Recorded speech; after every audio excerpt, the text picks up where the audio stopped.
Welcome to the Antedote. This is Greg McCarran. And this is Jeremy Rothkushel. Happy New Year to everybody out there. 2019 is here and finally upon us, and it could be shaping up, I'm sure. We say this every year, but it's going to be one hell of a year. It seems so. It's already pretty lit so far, as the kids are saying. The 9/11 hack scenario, that's pretty interesting. And I don't quite know what to make of it quite yet. I mean, I don't quite know what to make of that yet, but we've also got a lot of developments going on internationally. You've got this alt media victory lap over this troop pullout of Syria. Now apparently the talking point is that John Bolton's going to betray Trump by setting up a false flag or something. So see how all of that goes. Of course, that whole storyline is going to continue. I imagine once the holidays are good and out of the way, the new Congress takes in, we're going to hear more and more and more about various elements related to the everything Donald Trump, and of course leave it to us. Hopefully we can try to fill in a lot of dots that certainly the MSM and the Pelosi-led Congress aren't going to fill in. So, anyhow, for this show today, I'd like to take a step back and kind of reevaluate just the last couple of years, where we're at, where we were, where we're at, where we're headed. And we started this program, God, I think the first show we did was in September 2016. It was about September 11th. This was over 2 years ago. And we've since, moved on from there. And I guess with this show, we can look candidly about just areas that we've evolved in our thinking over the last couple of years. Maybe some areas where we see things a little differently than we did in the past, and how we've grown and changed with more information, more facts, more understanding of various aspects of things that we didn't have really an understanding of a couple of years ago. And go from there. And I think it's important. In the process of this, I think hopefully we could give a good picture of why we focus on the specific topics that we do. Why, for example, where our evolution in thinking over the last couple of years has just made this particular topic of the 2016 election, the background of it, the power networks involved in it, both domestically and internationally, why all of this matters so much to us, and why we continue to just hammer home on this so much, and why we feel it's so important. I think it's right at the root, as we're going to talk about here, of everything that we've tried to make our program to be about. So. Yes. And maybe, I was just thinking maybe we can contextualize ourselves both in time and space, because this is one of those rare opportunities that we have, Greg, to actually record together in person. And in fact, we actually met a little bit before we first started recording the Antedote. And that was the Antedote. I gotta, give you props for coming to me and being like, let's get some recording going. Let's get our take on the world out there. And we pay attention to things, and in a way that not a lot of people do, I would say. And that's what you were saying. And so we'd met actually maybe on Twitter, sometime late 2015 or something like that. Something like that. But then we met also at a Christopher Bolin event that I'd helped organize in Lawrence, Kansas. And then very soon thereafter, a couple months after that, we went to this event together at the Kansas City Public Library Plaza branch, which I bring up because that's also physically where we are recording today, is in the garage, inside my car, in the garage outside of the Plaza branch, because all of the meeting rooms were taken up on this busy Sunday. But one of the other reasons that I bring this up is that just on New Year's Day, when I saw this thing about the 9/11 hacks, the 9/11 documents pop up, I didn't know how to think about it either, like you were talking about. I still don't know exactly what to make of it. I do believe that there's enough information at this point that those are real documents. They very likely could lead to some serious understanding, at the very least, about the September 11th cover-up. But when I went to look at it, the group, the Dark Overlord, and people should go look at what Alex Jones is saying about the Dark Overlord. The Dark Overlord, that's a good thing. The Overlord is the one who stands above the black hats and keeps an eye on them. Basically, basically it's his own QAnon, even though he personally has disavowed QAnon. He's basically promoting his own version of it. It's sort of like that, yeah. Oh, right. When it comes to 2019, I would be remiss to not mention all of to forget to mention all of the talk of the impending mass arrests. The military tribunals are coming in 2019. They already started. According to Robert David Steele, Dick Cheney will be indicted by July. So put that on your calendar. And anyway. So if you go to Pastebin, or went to Pastebin, because they made basically this group, the Dark Overlord, they are an alleged hacking group.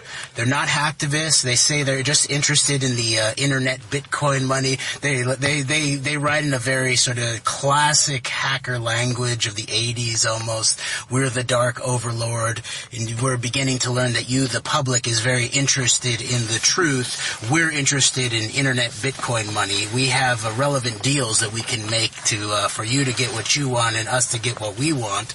And I went and looked at their original links to the documents, and the first document that pops up is a reference to the legal firm that is on the building behind us as we sit here in the parking lot outside of the Plaza Branch Library. Because the building that the Plaza Branch Kansas City Public Library is in is predominantly the office space. It's a mixed public-private use building, is taken by Hugh Blackwell, the law firm that is mentioned in these documents, in these Pastebin things. And the first document that I see is it's from before this law firm had this specific name, and it comes from a merger of a St. Louis firm and then a Kansas City firm that I believe was Blackwell something, Sanders something, I forget. People can look it up. But on the first document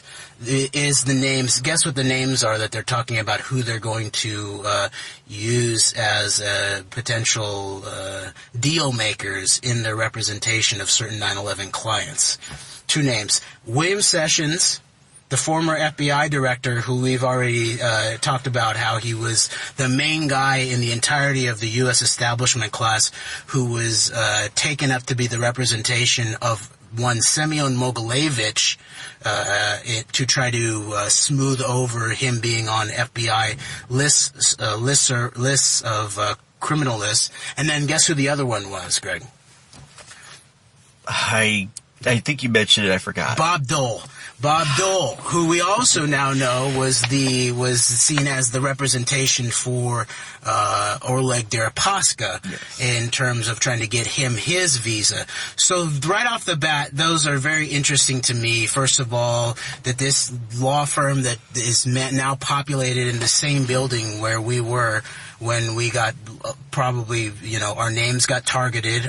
We both RSVP'd to this event that we went to hear Dennis Ross speak at the Plaza Branch of the Kansas City Public Library, May 9th, 2016. We had looked like we had been apparently identified beforehand. And meanwhile, the law firm that sort of sits in the main position here, their international headquarters that sits in the primary position in these documents coming out about the 9/11 legal things, is also in the very same building, along with some other interesting players that play into it. So I think there's a lot of interesting... This Hush Blackwell's, this national headquarters in Kansas City. Right behind us. Okay, there's the national headquarters. Amazing. Yeah, the international headquarters, because they have an office in England, and it looks like the Dark Overlord are actually potentially a British hacking group. And so there's a lot of interesting questions here. I just think it's actually like sort of there's some strange karmic or weird resonance going on here. But then you look at the second email and it lays out another letterhead from the same law firm and some of the names of the lawyers. And for example, one of the lawyers that was involved in this 9/11 litigation that involved all of the players, and people should go look at it. It mentions things like Huntley International. I didn't realize their headquarters are in Missouri here, but Huntley International was the security company that's owned by the Israeli security company ICTS, right? That the main 9/11 judge, Alvin Hellerstein, his son was representation for ICTS, who was a named party to this litigation, and Hellerstein never recused himself to any of this. So there's some interesting documentation there, because one of the other things things they released. The very last, I think it's 10 documents that they released originally to just sort of prove that they have what they say they have, is a PowerPoint presentation from the firm that Hugh Blackwell came from. And it was a list of their expert witnesses that they were going to get, and the last name was the guy who was the head of security for El Al, for Israeli airline security. And then one of the lawyers named is currently on the board, I believe, of the Truman Library Institute, who was the co-sponsor of the event that evening. So we came into this not really knowing quite what maybe we could call it the hornet's nest that we were entering into. We did not know that the security that probably had our names beforehand as supplied via the Kansas City Public Library to the co-sponsors on with the intent to go on to the security that night had been both trained in Israel. We didn't know any of that. We didn't know the background of the guy who came out and looked at us when when I was eating my snack beforehand. That guy had been the main head of the security detail for Karzai in the post 9/11 Afghanistan. So we didn't know any of that, let alone what the law firm that also inhabits the building where the event had been deeply involved in the epicenter of the 9/11 litigation. So I just think that's interesting. 2019 is obviously sort of lit in some way. Yeah, and before we move on, I'm really glad you're bringing this up, and you see these names that are coming up in this, it kind of brings out this other, if you want to talk about factions, you want to talk about the deep state, it brings out kind of names that are very much involved in, at very least having relationships with this other facet of the global deep state that is kind of, that is omitted from the narrative of Donald Trump versus the ever all-powerful deep state. Of course, you know, Bob Dole's a DC politician, but he has he's very much one of the more connected in terms of, DC swamp to some of these international type of figures. He was also the first major, I think, Republican politician, former or current, to endorse Donald Trump for president. He was very early on, so of course he's been representing Roger Stone was involved with Yes, and he had to leave his campaign after a scandal broke out about his putting ads in magazines for swingers. That wouldn't play well with this the family values, the Midwest values exactly of Bob Dole. So when you hear these names, there could very well be something to come out of this. But at this point, I'm not confident enough to say I know what's going to come out of this or really what to think of it at this point. But it is interesting that these names do pop up right in this. Yes, very, very interesting. And I definitely I'm very suspicious of the way this is coming out. There's this hacker group doesn't have noble intentions, at least they don't state they do. They say they're just interested in internet money. They extort people. So in a certain way, it puts a bad spin on 9/11 documentation, research. You could say that this potentially could lead to a bad jacketing of the data in a certain way. But you could also imagine scenarios where something like a hacker group that it's just about a few years that we've known about their things. They supposedly targeted Netflix and Orange is the New Black and put out one of their shows early after they'd been paid because then the extorted party had then gone to law enforcement, so the Dark Overlord said that broke the contract. They'd also apparently hacked plastic surgery, so there's a sort of scandalous aspect to it. But you could imagine that something like a hacking group that potentially has aspects that could be protected by elements of the global intelligence community could be created as a legend to do other type operations. But Alex Jones is fully convinced that Donald Trump ordered this to happen at this moment because Donald Trump is the only man playing at that level of the establishment that is completely clean. Alex just put out an entire monologue on how great of a hero Roy Cohn was. And then, interestingly, in the process of this is kind of an aside. I think he mentioned that Roy Cohn died of cancer. And so, but just Roy Cohn was the great patriot, and Donald Trump been playing the game all these years, and he was mentored by one of the greatest anti-communists ever to walk the face of the earth, to fight the deep state from a young age and all this and that. And didn't we notice, maybe was probably summer of 2016, maybe a little bit later. It was right around the time when Alex made contact with Farrakhan and sort of appeared to sort of put Farrakhan on the page of the Trump support movement. I believe even back then he was running cover for the history of Roy Cohn and talking about Roy Cohn as basically just a patriotic commie hunter and a misunderstood hero of history. And of course, and I don't want to get off on tangents for too long, that of course brings up the question when we bring in Louis Farrakhan, that also brings in the question of people like Louis Farrakhan and David Duke and their respective roles in terms of the Jewish angle of all of this type of rhetoric that we see out there. Of course, Farrakhan and his more obvious controversial rhetoric, to say the least, and then of course that of Duke, and you even have this Alex Jones, Young Turks kind of cooperative there, where Alex Jones interviewed Farrakhan and also had an interview/debate with David Duke, and then Cenk Uygur of the Young Turks debated Duke. This is all in the lead up to Trump, and Farrakhan and Duke both came out as basically supporting Trump as the enemy of the Jew. So it's an aside. A lot of people got angry with you when you identified that there is some aura around Farrakhan where he represents there's a Duke-ish quality for a whole different circle that Farrakhan represents. Oh, you sent me this very interesting link to a speech that Malcolm X gave very soon before he was assassinated. Can you describe that? Because I think that's actually crucial. Basically, he's discussing efforts between leaders of of what is now the Nation of Islam and the Ku Klux Klan to reach out and kind of work together. And for me, I thought Malcolm X was taking very much an angle of this is not something that we should be pursuing, that we need to look out for our own interests. We don't need to work with these other people, especially not people like the Klan. And there has been Klan involvement, I believe, in the deaths of people in Malcolm X's family, I believe, in his younger life. And so I thought this was important because when you think about this is like a week or so before his assassination when this speech was made. And what I think is so significant about this, when you look at the history of the Ku Klux Klan, that basically it is a splinter group of the International B'nai B'rith. Really it is. And how the Ku Klux Klan, the Anti-Defamation League, have basically worked hand in hand for a century.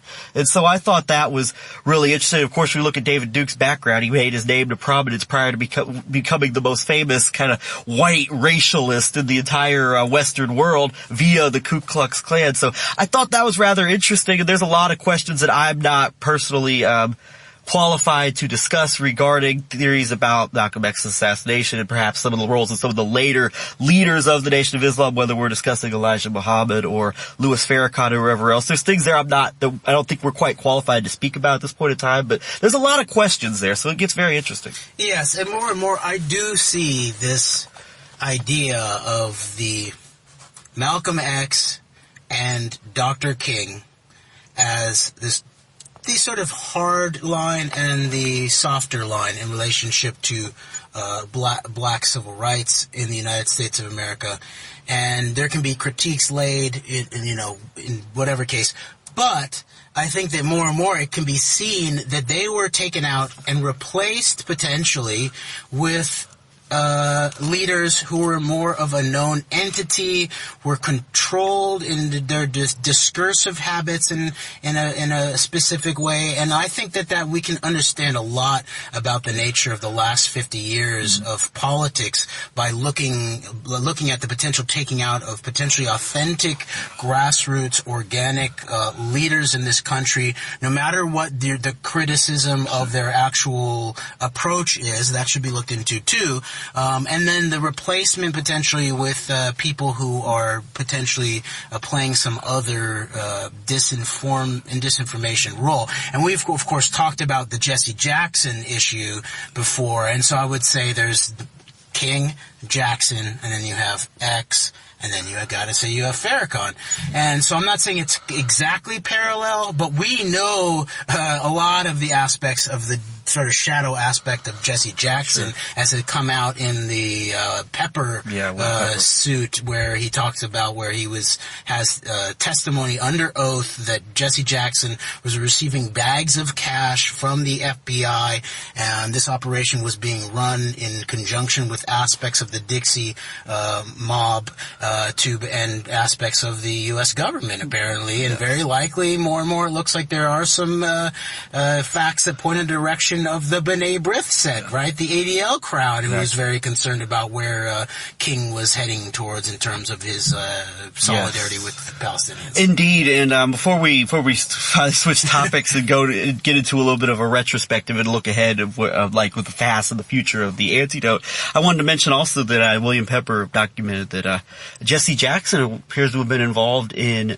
convincing Martin Luther King and Coretta Scott King to move a floor above where they were staying at the hotel, at the Lorraine Hotel. Or it wasn't Coretta, it was only King. It was only Martin, I think. Sure. Yeah. But Jesse Jackson had played a role in convincing of moving the hotel, of moving their room a floor above where they were. In other words, it would be easier to, it would be easier to make, it would be an easier target from floor above. So there's a lot of questions there, and I think we got off on a bit of a tangent here, although it is, certainly, I think, for people who want to look into this, I think the information facts are out there, and this is certainly, there's a lot of things that are still above our pay grade with regards to these conversations. But I think at the very least, when you start to see a basic understanding of the common kind of things that people like Malcolm X, Martin Luther King, various others, you'd even say even members of the Kennedy clan, for example, were up against, and then the respective assassinations and the respective cover-ups, which have been ongoing for well over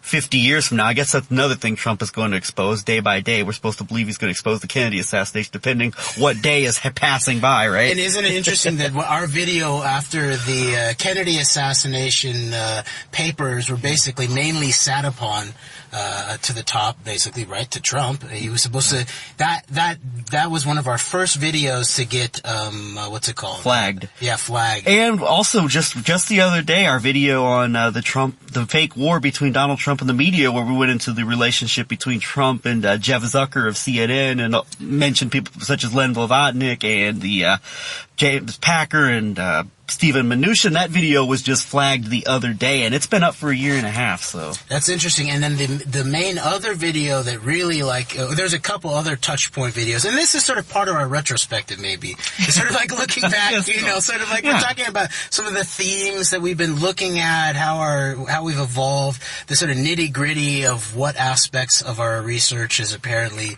worth censoring for some reason. I don't believe it's just language or that type of thing. I think it's very specific content, because one of the videos that we made that looked like it was being censored as you were putting it up was the War for Oil for Israel video, based on the new book that had come out from the KU Press of Gary Vogler, the oil insider at the highest levels of the Pentagon's plans to oversee Iraqi oil, and that he just maybe 15 years later found out from open source documents, or maybe 10 years later, that this was being guided very directly in many ways by Israeli agents in place at the highest levels of the Pentagon. So that one was flagged as you were putting it up. And that brings into question some of the excerpts you read from Michael Rupert's Crossing the Rubicon regarding Dick Cheney and Halliburton and Kellogg Brown Root, and work with perhaps elements related to Alpha Bank, and that would get you right into the Russian, you might call it, some people might call it Russian Jewish, Russian Israeli organized crime syndicate that's at the center of everything related to basically to Donald Trump and his background and his history. And I believe perhaps even one Victor Boot could very much fits into all this. And Victor Boot has been recently out saying that revolution's coming to America, and telling his fellow Russian comrade Maria Butina to stay strong and in the face of the persecution she's facing from the U.S. deep state. So. And the reports out of aspects of leaked FBI counterterrorism, counterintelligence, Able Danger research is that Victor Boot was the central player to the smuggling of the nuclear kits from the epicenter of the U.S. nuclear weapons establishment via potential moles at the highest levels of the Department of Energy. And remember also who was, I believe, wasn't Bill Richardson also became the head of the Department of Energy. Yeah, he was governor of New Mexico, yes, while Epstein was setting up his massive, compromise ranch there. I'm not saying necessarily, but it's also the epicenter, I believe, of Los Alamos. And Bill Richardson was also involved with Genie Energy. That's correct. Yes, Genie Energy, which is behind, which appears to be behind a lot of this intrigue regarding elements of policy related to Syria. So. Very interesting. So one thing, because when you bring up this connection to Alpha Bank and that aspect, it makes me just want to wrap up one thing about a thought that I had about David Duke, and that you can identify these. We've sort of been tracing these elements, the sort of domestic U.S., maybe you would call it deep state, very highly aligned with aspects of the Bush gang, CIA set, Iran-Contra, those kind of guys, and then, but also this heavily Israeli aspect, and then more increasingly obvious, this Russian aspect. And so I think you see all of those with the background of a David Duke, right? You see the USAID, you see the CIA connection, it looks like, via his father, Southeast Asia. You see Operation Red Dog that looks like some kind of very strange sort of some type of maybe off-the-shelf black operation that went bad or whatever reason. I think that's interesting. So you see that aspect, but you also then see the KKK, which I believe can be tied in directly as a long-term potential, at least partial aspect of the international B'nai B'rith, the Judeo-Masonic secret society that was started right before the run-up to the Civil War, and then they have leadership in the highest levels of the Confederate leadership and intelligence, and then one last thing is that there's the Russia connection with David Duke. But that makes perfect sense though when you figure into the whole idea of the Confederacy and the idea of the Confederate monuments to our southern heroes in the war of northern aggression being taken down and destroyed.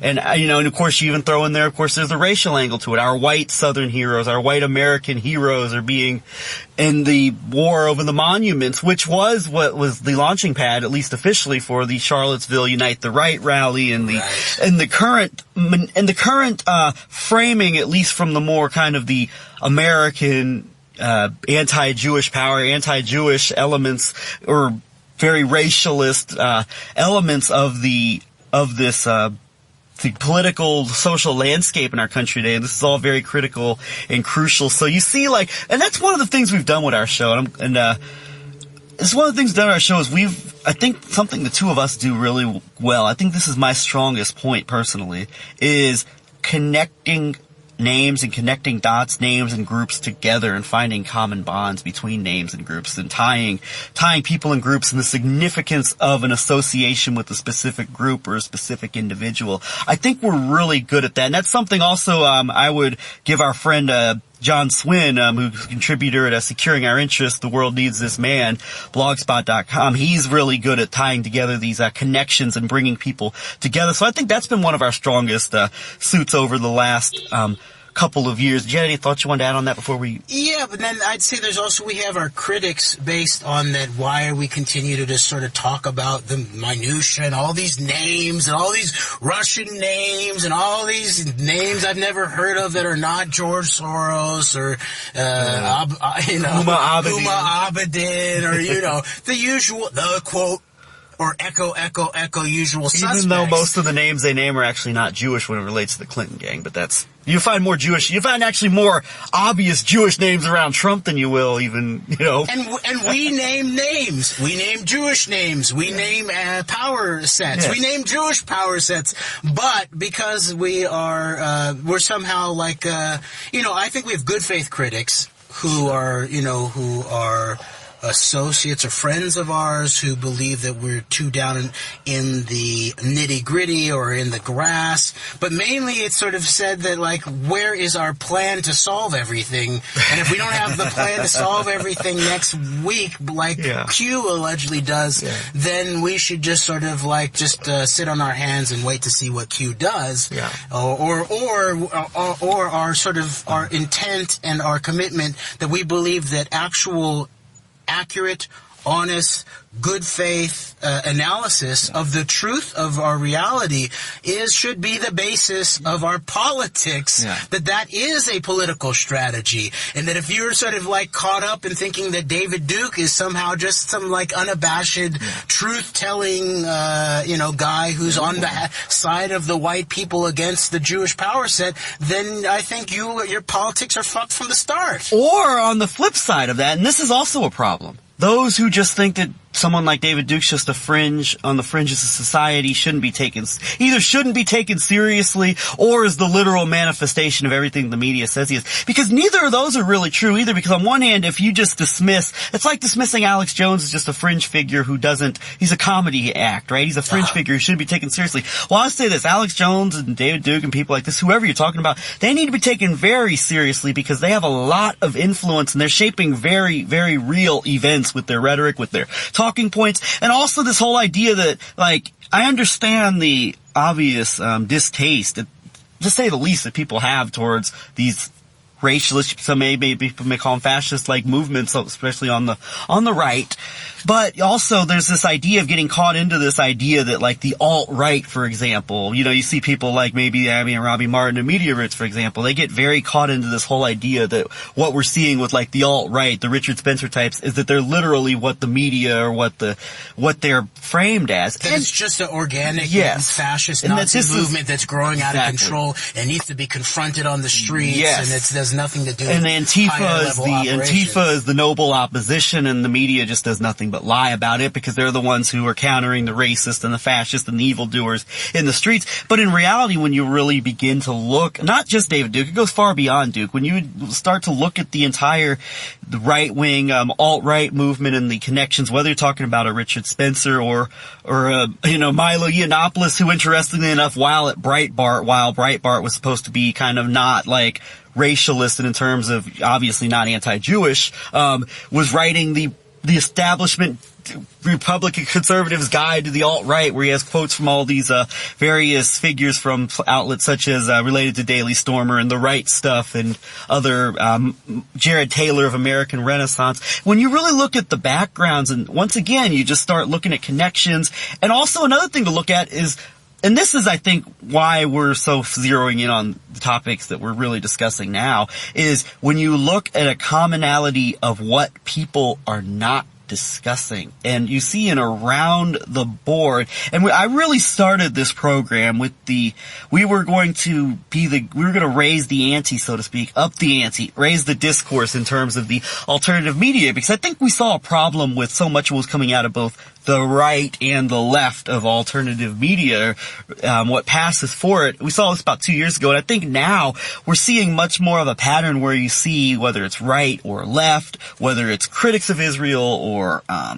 supporters of Israel, which you'll find very much in the kind of Breitbart, WorldNet Daily, increasingly, sadly, InfoWars sphere of the alternative media, whether it's, anti-imperialist on the left or America First nationalist patriots on the right. You see these common areas where various important facts, provable facts, or even names, or even discussion of various names and figures and topics are almost completely censored within these circles. And there's a very strange kind of coming together, it seems, of the hard left and the hard right in terms of covering up on various topics of importance. And I feel that, honestly, I go back, when I started, I was still very much kind of in this whole idea that, it's Trump and Clinton. Yeah, I don't trust Trump. I don't like him. There's not a lot of good there, but he's probably a lesser evil to Hillary Clinton. Like, full disclosure, I came very close to voting for Donald Trump, but I ended up voting Jill Stein at the last minute. We're both Russian assets. We both voted Jill Stein. There you go. Well, and apparently maybe Jewish assets. Exactly. But last minute, like, I guess I just couldn't bring myself to vote for Donald Trump. I don't know what made me not vote for him. But it was around this time when I started listening to the recordings of the now deceased Nick Spiro and his Circus Maximus programs, and he started talking about, I don't even remember, I think I stumbled upon these by accident almost, but they were, I started listening to programs where he would discuss an organization called the Council for National Policy. And he ties this back even further, going back to the days of the aforementioned Roy Cohn of the John Birch Society, of some of the fallout organizations of the John Birch Society, such as Western Goals Foundation, which was founded by General John Singlaub, who was a key figure in the Iran-Contra and events of the 80s as it related to covert activities in Central America. And, for example... And Western Goals and the ADL spying network. Yes. I just wanted to just bring that Thank up. you. Yeah. Thank you. And, of course, if you want to talk about covertness, it doesn't get much more covert than what Seth Abramson has labeled the grand bargain with Michael Flynn and Eric Prince, among others, in these back-channel meetings with Israeli Cambridge Analytica type intelligence gathering operations, as well as Saudi Arabia, United Arab Emirates, and yes, Russia. For all you Russophiles out there, think Russia is just think that Russiagate's a big nothing burger or whatever. Yes, Russia's very much involved in these back-channel meetings as well. So that's a kind of a tie-in. Putin didn't do nothing. Right? That's kind of a tie-in from the past to the present here. But, and so I started looking into more into this, history here, and I began to see that, I credit Nick Spiro for this, as well as also give a shout out to Josh Reeves and his, Secret Right documentaries, which were the natural follow-up documentaries to what Alex Jones should have followed up his documentaries on the New World Order with. This is the other side of the missing puzzle of kind of the globalist New World Order conspiracy that so many people that are into alternative media are not really seeing. So this should have been the natural follow-up. It was a 2-part documentary series he did on the history of the Council for National Policy and of the new right in America and their role and influence in shaping so many of our policies. So here I began to get a new picture of just of another faction of power within the same power structure that very much in some ways operates outside of this consensus, but also is very much working together hand in glove in a conjunction, in a continuum, so to speak.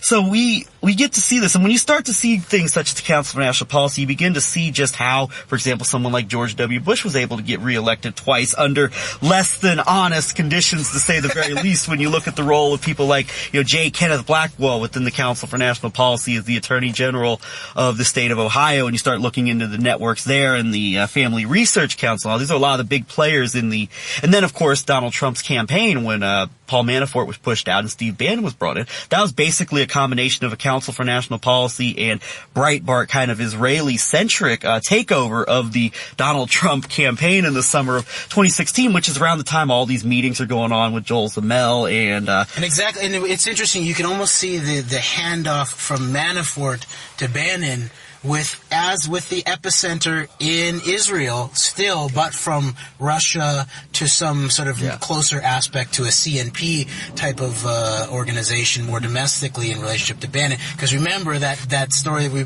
quickly reported on about Manafort utilizing Avigdor Lieberman, who I believe was, I don't know if he was the head of the Strategic Affairs Ministry, which is the one that runs Israel's international propaganda, information warfare programs, similarly to what Active Measures is coming out of Russia, Strategic Affairs in Israel. Manafort linked up with Lieberman, right, to sort of float a story, an anti-Semitic story about Clinton. Use Ben Shapiro. Yes, Ben Shapiro. While he was still at I was by now still with the anti-Semites at Breitbart. They're not really anti-Semites, but they're not good guys, okay? They're not like my Christian Zionist overlords in Texas. Yeah, exactly. These are not the good kind of Zionist overlords like Alex Jones would be talking about. Yeah, you're just trying to get Michael Savage off the air. Yes, that's another self-hating Jew, obviously. Michael Wiener. Come on out, Michael. I don't really find too many areas where Ben Shapiro and Michael Savage really seem to disagree too much on, but we'll digress and we'll talk about this another time. But, you see this, and you see this continuum, and this also, of course, would tie in, we bring in the work of, Bob Fitrakis and his writing, Bob Fitrakis and Harvey Wasserman and their writings up in their expose of the role of Paul Manafort in working together with, Michael Connell, who was Karl Rove's late IT guru, who died mysteriously in a plane crash in 2008. Go figure. Right as I believe he was about to be into his second deposition, I think, about the 2004 elections. Yes, and working together in the Ukraine with the pro-Putin, pro-Russia Yanukovych government. So you have continuum there as well. And we've talked about this before, and I'm sure we'll get into this again in the future. But when you start to understand an organization like the Council for National Policy, a think tank such as this, and how it really brings together the right side of the conservative establishment, you can begin to see here where you have this split between the neocons, the rhinos, and then the patriots, the real patriot conservatives. And you get to see that really, a lot of that's not really what it's shaped up to be. And then from there, we, around the same time, we started seeing these articles of related to Russia and Israel, and, articles coming out of very, openly Jewish sources such as the Jewish Telegraphic Agency, the Times of Israel, among others, of a split between American neoconservatives and Israelis regarding the Ukraine, whereas the U.S. and that's one of the major talking points of the alt media, is that this was the Ukraine thing was a Zionist operation. Crimea, it was a Zionist operation, therefore it was an Israeli operation, therefore it was a Jewish operation. But the emphasis had to be put in there that you had a primary prevalent Israeli role in this events in Ukraine, right? But then Soros, that was sort of seems more and more to be pretty much disinformation. Yeah, at some level, yes, but the whole thing, it was the wife of Robert Kagan, right? He was saying Newland, Newland, fuck the EU on tape, and this was painted out as basically as an American neocon operation. And when you think of American neocon, you think of Israel. And so, anyway, the articles began coming out of these publications. I think about a month or so after Russia took back Crimea, of disagreements, of splits between American neoconservatives and Israel, where Israel was not really willing to criticize the Ukraine. And I will say, for fairness, I will say that about a month ago, Israel did condemn Russia, or did vote to condemn Russia at the UN regarding Ukraine and Crimea. So that is interesting. That should be taken into context and into consideration. But in general, over the last 5 or so years, Israel has not been critical for the most part, of Russia's actions in Ukraine. And even after the Skripal poisoning, which was the big international incident of the new Cold War against Russia and all this, Israel was very, very silent in the aftermath of that as well. So you see this, and then this began to bring about another kind of form of analysis. We're really getting into what we've kind of identified as a neocon kind of a Republican hawk, a split between the real foreign policy hawks in terms of policy. And then that eventually led us into starting to see the very, very Russian, very Israeli, very international organized crime syndicate that really has been behind Donald Trump ever since his rise to prominence and influence with the opening of Trump Tower, and all of the business, quote-unquote business operations that these various organized crime figures and oligarch figures, the oligarchs, in other words, that Putin really hasn't kicked out of Russia yet, or at the very least, there may not be operating in Russia right now that Putin still has good relationships with, roles in terms of shaping international geopolitics in areas of natural resources and things of this nature.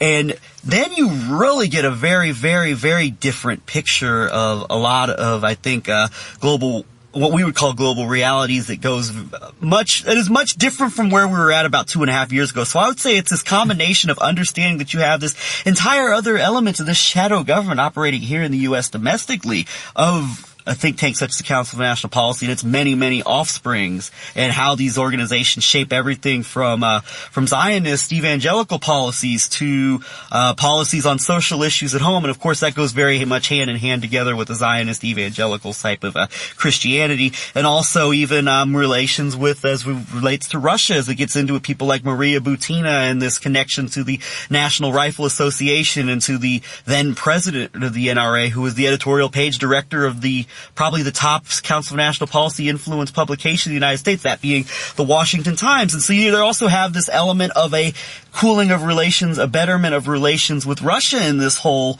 sphere as well. And I'm kind of going all over the board here, but it's a combination of understanding this other element of the shadow government that people like Alex Jones never exposed, operating within the conservative movement here in the U.S. And then you get into these international kind of geopolitical dynamics that go, I think, just far beyond what we've been led to believe is simply the neocons and the Israelis versus everybody else. And you see that it's really much deeper than that. So what Hillary Clinton, the one honest statement she ever made coined the vast right-wing conspiracy, was never thoroughly exposed. It has never thoroughly been exposed. You have somewhat limited scope hangouts from your Max Blumenthal type reporters on the left, but it really doesn't get to the meat and potatoes of what I think this is representing on a domestic and an international basis. And so what we're seeing here with Trump, and also with other movements such as Brexit in Britain, and then you've got extending throughout Europe with Viktor Orban in Hungary, with Matteo Salvini in Italy, and the attempts to get groups such as the National Front and Marine Le Pen elected in France, and also the Alternative for Deutschland in Germany, the AfD, which I think should be looked at very closely here in the next couple of years, especially as Merkel is stepping down in a couple of years. Another big hack right there that seems to have been targeted, sort of split left and right, targeted at people considered That's a good point. left in Germany, I guess. That's a good point. And then this is extending even outside of the West, outside the U.S. and Europe, and into South America with someone like Jair Bolsonaro in Brazil. So what we're seeing here, I think that when you consider a combination of this domestic policy operation here in the U.S. that is another aspect of the shadow government that was never exposed by those in the alternative media who really should have done it, and then you take into consideration this international aspect of it, you have very much a global kind of you might want to call it's kind of a vast right-wing conspiracy in some ways on a global basis, but it's really not about left or right. It's about where the center and where power is going to be based out of globally. Is it going to be based out of a simple DC kind of Western kind of Anglo-Zionist, you might call it, a hierarchy based out of places like DC and maybe out of the European Union? Or is it going to be based out of, is it going to be a more Eastern based? And this is where the questions of the multipolar world come into play. And we would recommend once again the work of Joseph Davis, Brendan O'Connell, and John Swin, among others, on this topic. And so I think when you really take into consideration a combination of the domestic and the international basis and where they tie together, where they come together, and the continuums here in so many ways over the course of many decades, it's really now culminating and coming to a fever pitch in the age of Donald Trump. And this also coincides with a shifting of the traditional Democrats further to the left, as well as you're seeing a shift to the right and a shift further to the left. And I think this is very much by design, where you're seeing the kind of the extremes of both conservative and liberal thinking coming to the forefront and really beginning to shape our political systems globally here. So a combination of all of this is why we continue to zero in so much on Trump and what led to it and other elements of it from a historical basis going back, I think, at least probably about 5 or 6 decades, and also with current events. I think this is why, and I've been saying a mouthful here, I'll let you talk. I think this is why we continue to focus so constantly on this particular line of thinking in the many elements related to this that are very, because I think this is very consequential, and this is about where we're headed, where this world is headed. So I think that this is vitally important, and that's why I don't think we have any intention on really not stopping focusing on all of this anytime soon. Right. To me, it'd be like thinking about stopping and focus on unpacking what September 11th was, what the reasons for it was, who the parties behind it were in 2003. No, that we barely started learning about what that was, and as I think some of the important work that we've done has been to tie together this idea of 9/11 and 11/9, and to see that sinew that ties those two together. But in a certain way, I would say that there is an aspect of the idea of the American predominance, hegemony, whatever, that's sort of most easily seen in the Project for a New American Century, the Paleo neocons, the Israel Second neocons. People don't like that. I don't think people like that term. Yeah. And so it's sort of, you can see that. And now the multipolar threat or something like that, I see that as much as a sort of constructed, potentially artificed, power dialectic as aspects of the Cold War were, especially now that the new Cold War, if it's meant to be such a thing, is a cyber Cold War of some sort. It's an information warfare, and that, of course, is what the epicenter of the real power dynamics in the United States of America have been for a long, long time. Things like propaganda, things like psychological warfare, things like perception management, but then also in relationship to the Eastern sphere and Russia, active measures, which is really centered around things like information warfare that can sometimes have hot operations, but the main thing is about the propaganda values and using disinformation to split your enemy's politics and resolve in many ways. So in a certain way, I think really honing in that what's really going on here is the attempt to shore up and make a global government based on organized crime. That's sort of like what it really looks like at some level. And I think that more and more that our idea of Mobgate, rather than Russiagate, or maybe we should even drop the gate language completely, but this investigation of the rise of the mob level of the so-called deep state, right? Remember what the deep state is, that merger of the national security apparatus on top and the criminal underworld, the mob on the bottom, and how they work with each other. And, And that's what we really see. In many ways, of course, there's an American deep state. There's also a Russian deep state, which is very much what we see, a mafia state. And the rise of Putin has a lot of this merger of oligarchs, a lot of very powerful Jewish oligarchs that are still tied into Israel, maybe even more so in certain ways than some of the oligarchs that he apparently disciplined. There's that, and then there's also the organized crime aspect to it. Mogilevich is right there. Simeon Mogilevich is right there in the election headquarters when Putin is elected in 2000, I believe. And then there's this whole question of Viktor Butin Mogilevich being potentially disciplined. Mogilevich gets gets indicted for something in 2008. Oh, Orban. No. Mogilevich does in Russia, but then that's just when he's made his way towards the top, right below Bin Laden in the FBI most wanted list, and he's arrested in Russia, but then they say it was nothing serious because he is an element of the mafia state. He is he plays a key role in the global operations of the Russian mafia state. When we bring up Russian mafia, I got to bring this up real quick when it relates to Mogilevich, because one of the key activities, I would think one of the key modern kind of events, if it's true, that would very much be crucial to understanding kind of where we're headed globally, is the allegations that come out by various Hungarians that Mogilevich was directly involved in a blackmailing of Viktor Orban, which resulted in this transition from more of a kind of a center politician, typical European pro-EU centrist politician, to a far-right ally and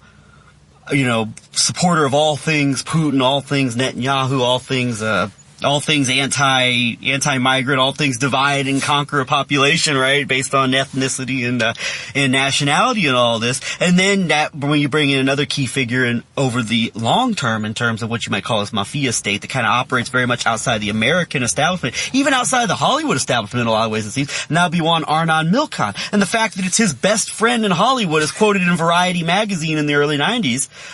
Andy Vajna, Hollywood producer of movies such as the Rambo series of Sylvester Stallone, Total Recall, it's Arnold Schwarzenegger, among other movies. And it's Andy Vajna that's really helping Viktor Orban consolidate the media in Hungary in a direction that's more favorable to him. So I think this is an element of this mafia, international mafia that you're referencing here too. And this is why it's not safe to just automatically just assume and run with the idea that Vladimir Putin is just an ally to those who are fighting against this global tyranny, you might want to call it, or against this.